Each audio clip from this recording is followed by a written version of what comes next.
ordinances.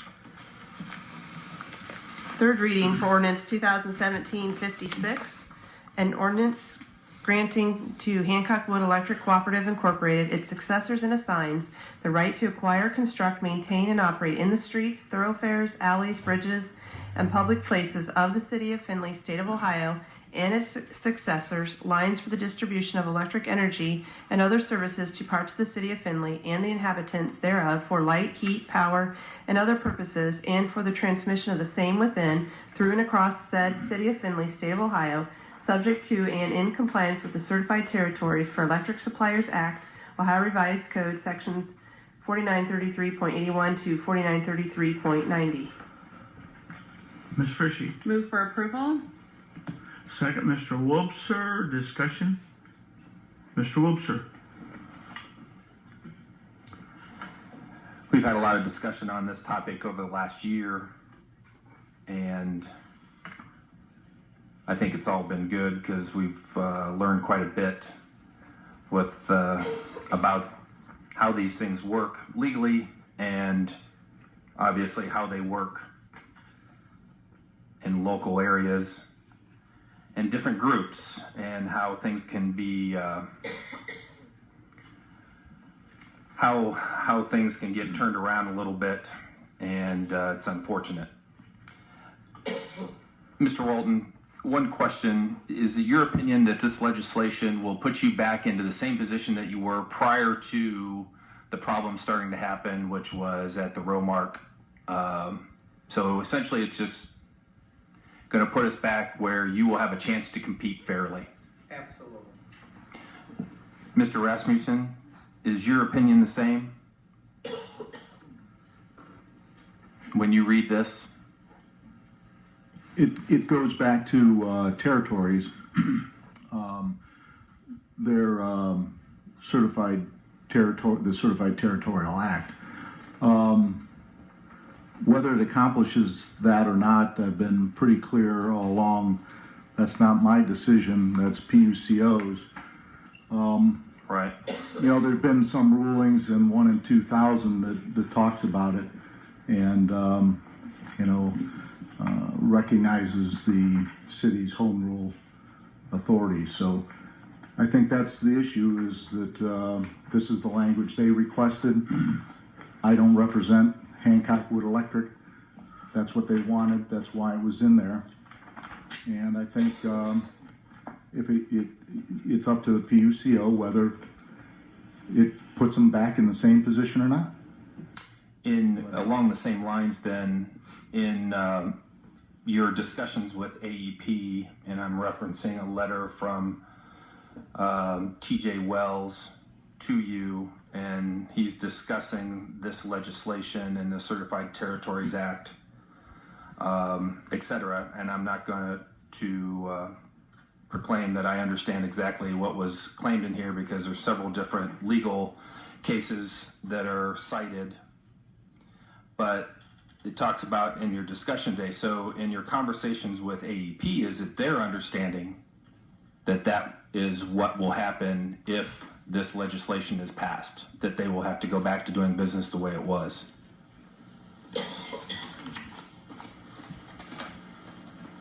I don't know if that's what they believe or not. All I know is that this issue cannot be resolved here without the parties agreeing to resolve that issue. If they can't resolve the issue, it will go to the PUCO. Understood, and I think that's really what we wanted all along. Going back to a year ago, what we wanted was to stay out of the middle of this, to give them both equal standing in front of the PUCO and let PUCO take care of it. If anybody's remembering that differently up here, let me know. That was but I think my that was position a year and a half ago. Right. So I wasn't going to prepare language and represent Hancock Wood Electric. They presented the language. You voted on it. You voted it down. You sent a letter telling them to play nice. Yes, sir. Then you thought they weren't playing nice, so you decided to bring this legislation back and then wrote a letter. That's where we're at. Yep. And appears to me, and my opinion is that they're not playing fairly and they're not doing what we had requested of them. And it's unfortunate that somebody from AEP decided not to show up tonight to maybe answer some questions for us. I find that interesting on a situation as, well, at least to our community, that's as important as this. I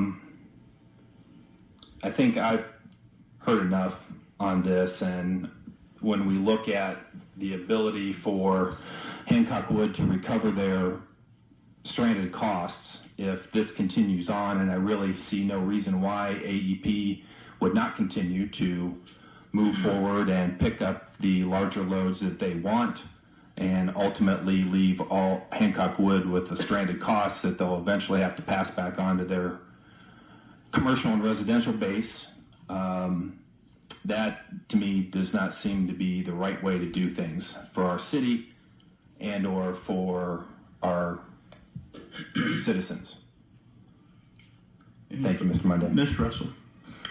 Mr. Walton, at the end of your previous comments, you made a statement that said this ordinance enables Hancock Wood to serve, to continue to serve the city.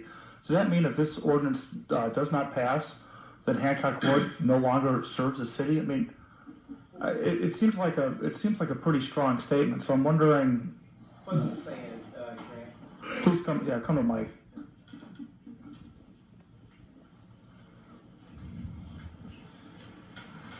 What I'm stating is that if this ordinance do not pass, there's two things that could happen. One, AP will continue to cherry pick the large loads, and we can't stop them. And that will create the stranded investment that I talked about previously.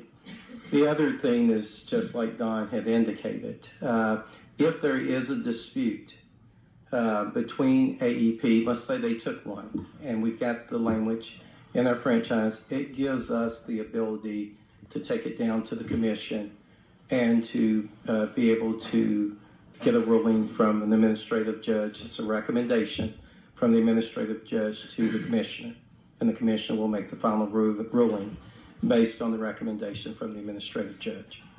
And that's specifically what the inclusion of the Certified Territories of Electric Suppliers Act. That is correct. So that without that, you don't have an avenue to go to the Public Utilities Commission. No, we do not. The last time, why was that what you were at? I guess I'm. Okay. The Certified Territories of Electric Suppliers Act, I'm not an expert on it. I'll admit it. Okay. Having the knowledge of how to determine how Hancock Wood can recover stranded costs, I don't study that. It's not something I'm. Maybe the rest of council does, but that's not something I'm quite comfortable in doing. And that's what I thought we had a Public Utilities Commission for. And so, I guess where I'm confused is a couple of weeks ago you said, get this letter from President Slough, pass it. You'll never hear from me again. That's all I need. This week, it's I need the legislation and I need the letter. And in order for me to vote on this legislation and vote yes, there's just a lot more knowledge I would need to have on this Certified Territories for Suppliers Act and how that affects not only Hancock Wood, but how that affects AEP, how that affects existing customers, how that affects customers in the future. Well, and so I'm kind of thinking that this is committee of the whole time. Is there more? Do you think there is more knowledge or more information we need to hear on this? Grant, I think I've given everything possible about the number one, the home rule, which grants the municipality the ability to grant franchises. Understand. Talked about all of that and how that works. Two, excuse me. What this does, there's no impact on that language to AEP. If we go back and we serve like we did for the past 30 years, all that language that we added into the franchise stipulates is that Hancock Wood would be allowed to, based on the council approving that, to operate within its service territory. We can't go outside of that and impact AEP's territory. If they get a commercial business get going into their service area under the Certified Territorial Act, Hancock Wood can't touch it. So there's no impact on AEP. Here's where the impact that AEP would say to you is that we can no longer serve loads in Hancock Wood service territory. If they do, it gives us the standing at the commission to be able to put a complaint and say, look, this is wrong. You know, we've got in our franchise that we can serve in that our certified territory. You went over the line. And this keeps the council completely out of it moving forward. There's actually no impact to AEP if you agree to allow Hancock Wood to continue to serve in this territory like it's did for all those past years. Mr. Schindler.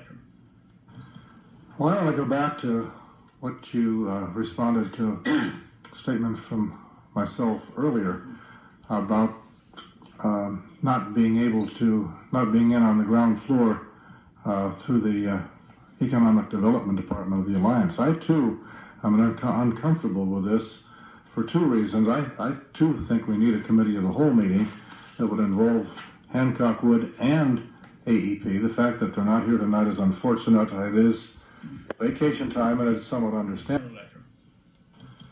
Why don't I go back to what you responded to a statement from myself earlier about not being in on the ground floor through the Economic Development Department of the Alliance. I too am uncomfortable with this for two reasons. I too think we need a committee of the whole meeting that would involve Hancock Wood and AEP. The fact that they're not here tonight is unfortunate. It is vacation time and it's somewhat understandable, but it seems to me that if you can resolve your concerns with the Economic Development Department of the Alliance, you've accomplished what you said you needed, the ability to compete with them on rates and so on and so forth.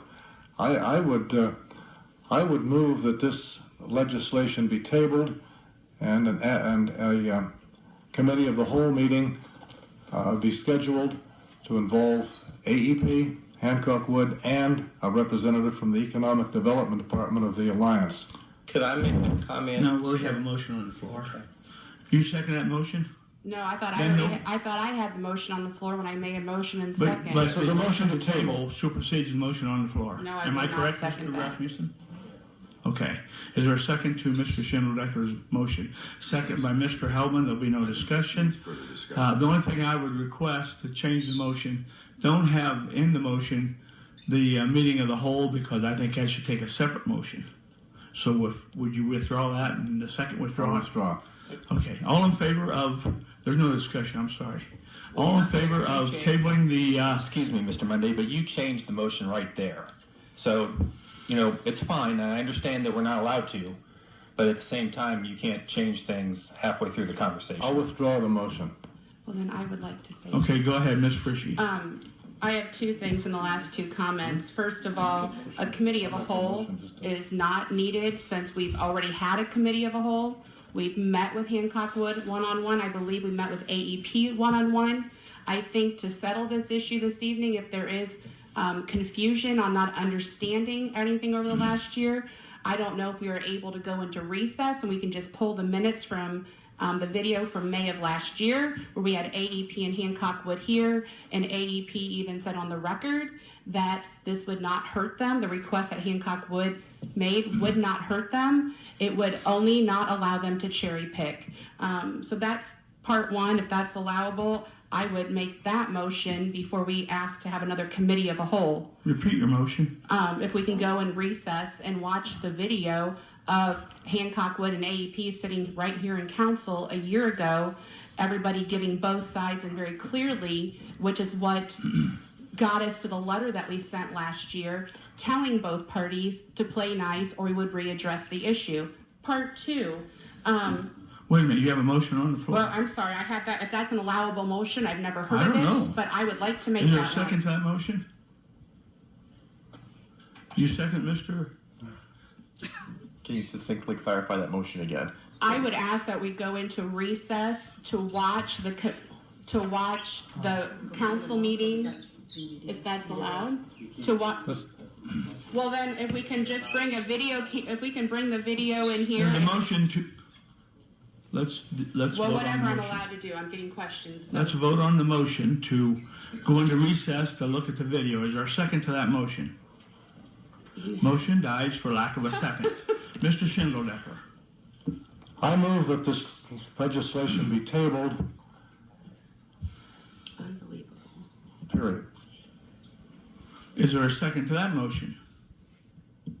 Mr. Harrington seconds it. All in favor of tabling this legislation, say aye after your name is called. Those opposed, nay. Mr. Monday, Aye. Mr. Niemeyer, Nay. Mr. Russell, Aye. Mr. Schindlerdecker, Aye. Mr. Watson, Nay. Mr. Wobser, Nay. Ms. Frishy, Nay. Mr. Harrington, Mr. Hellman, Aye. Mr. Monday. You already You asked already you. had me. I'm sorry, 3 names. 4 I names. need a clarification from our parliamentarian. There is a majority vote to table it. However, there are not 6 votes that's required as a majority. Is that correct? Correct. So the motion is defeated. Okay, go on with discussion. Mr. Watson. One of the things that I know to everyone watching, it seems like we're talking in circles, and we've been talking about this for a long time. And thank you to everyone, kind of the stakeholders who've come and had this discussion. One of the things that has bothered me is, and Mr. Webster alluded to it, is the fact that, I appreciate Hancock Wood coming and discussing this with us. And I think it's an important issue for our community. But we have little to no input from AEP. And to me, that speaks volumes. That tells me that they to be honest, they, this is me speaking, of course, why would they care? Because so far the previous motion a year and a half ago died. They obviously have, for whatever reason, Hancock Wood doesn't have the support in this ordinance, or did not. And that bothers me quite a bit. And so what we did is we went ahead and voted it down. We said, okay, well, we're going to send a letter. And that reminds me of my kids. If I were to tell my kids, hey, stop doing that, knock it off, and then I say, okay, you did it again, still knock it off, and they do it again. And it bothers me that are we a paper tiger of some kind? We have no teeth unless we do this ordinance. They'll just continue doing the same thing over and over and over again.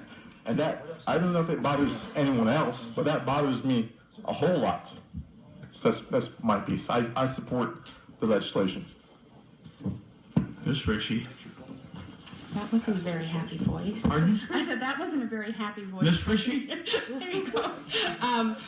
Going back on a couple things with regards to Jeff brought up, Don, you started communicating with AEP this last week.